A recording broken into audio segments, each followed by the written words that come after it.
Motra e Mateo Borrit, Casey Borri ka qenë e ftuar së fundmi në një emision ku ka komentuar lojën e të vëllait në shtëpinë më të famshme në Shqipëri dhe marrëdhënien e tij me banore Brikenën. Casey tregoi se babai i saj nuk e ka përmendur ende fjalën nuse për Brikenën, por që të paktën e pranon si paraqitje për ai sa e shikon nga televizori.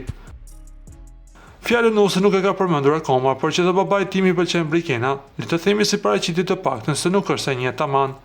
E një vetëm nëpërmjet televizionit dhe e një ai sa njohin të gjithë, deklaroi motra e Mateos. Moderatorët e pyetën gjithashtu nëse babai ishte dakord me ndërhyrjet e Mateos në mënyrën se si Brikena vishet brenda shtëpisë. Casey u përgjigj duke treguar stilin e edukimit në familje. Babi im të paktën me mua në veshje nuk ka qenë aq i rrept, kurse Mateo ka qenë. E ka pjesë të karakterit. Ka patur raste që dilja nga shtëpia dhe mund t'i duke një fustan pak më i shkurtër dhe më thoshte a ka mundësi ta ulesh atë fustan para se të dalësh. Por që të jeti rrept, i keq nuk është, ta thot me lezet që ti ta marrësh në konsiderat. Casey u shpreh se pëlqimi i Mateos për Brikenën duket i qartë, por marrëdhënia është ende e njohur vetëm përmes ekranit dhe përfaqëson një zhvillim të interesant brenda shtëpisë më të famshme në Shqipëri.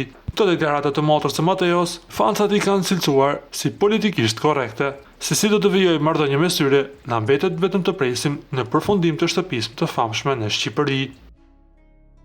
Para se të ndiqni lajmin, ju lutem klikoni tek butoni subscribe për të marrë të rejat më të fundit nga showbizi shqiptar. Faleminderit.